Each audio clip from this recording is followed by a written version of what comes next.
Hey everyone, talking about my picks for the top 5 best fragrances by Fragrance House Kerosene by Perfumer John Pegg.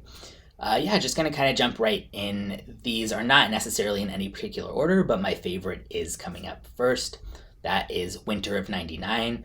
And there are a lot of fragrances out there with these type of notes of like vanilla and smoky woods, and I do love those. I mean, I love By the Fireplace. I love anything really smoky that doesn't get too like patchouli-ish or something like that. But I was like, okay, I'm sure this will be good, but yeah, probably kind of a dime a dozen with a lot of others out there.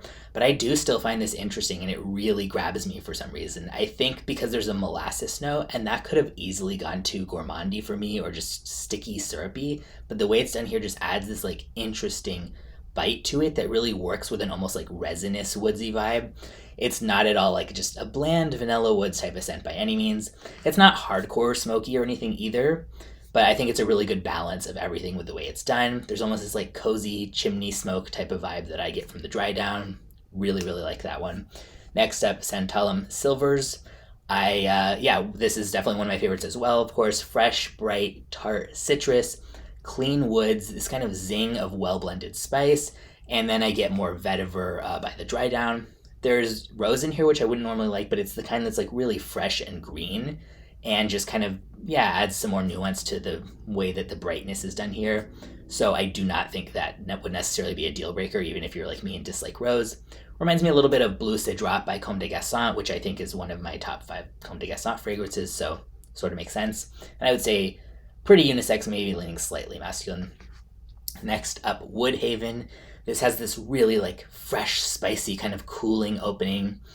It starts with like sunny woods with this, but again, there's like a coolness to it at the same time, which I really like. Sharp grapefruit for sure. So if you are a grapefruit hater, you're not going to like this one. But if you're like me and you like grapefruit, then I think you probably would. It's more like vetiver woodsy by the dry down. But it's like a clean vetiver woodsy type of vibe, not too earthy or anything like that. And very versatile. I think most of these I would say are pretty unisex leaning masculine.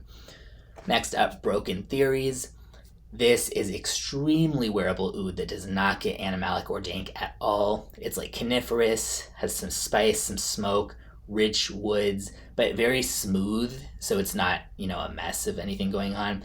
And then a slightly sweeter, like vanilla, tobacco, sandalwood type of dry down. I would say it's kind of like elegant, but also pretty approachable at the same time. Really good nighttime scent for fall and winter.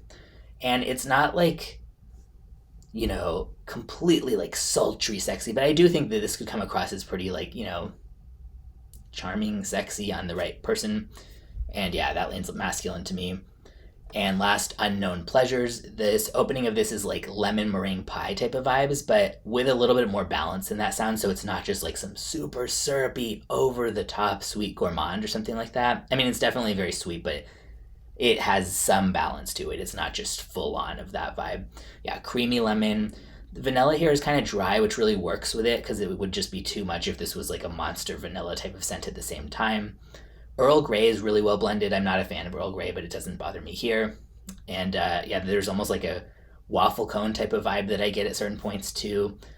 And as far as gourmands go, I'm very much not the type to wear gourmands usually. Like, hey, I can appreciate them for short times when they're like, oh, that smells good, but I usually don't like to wear it. But something like this, I think I actually could, for that reason, if that was the only thing stopping it from being full bottle worthy to me, I think that I could still wear it for that reason. Like, it's definitely gourmand, but it's not so far that it's just like the most sugary thing ever. But yeah, if you like lemon and vanilla, totally recommend checking that one out. So yeah, these are my 5 picks. Really, really like all these, but I definitely recommend checking out a sample like discovery set on the Kerosene website. They have it, I think, of all of them, because not every Kerosene scent is one that I like, and there's some that I even actively dislike, but I love how diverse and varied the perfumer John Pegg does things, so that there's so many different ones, and they're all done in just like a really high quality, like interesting way. So yeah, really nice fragrance house overall, and these are my 5 favorites.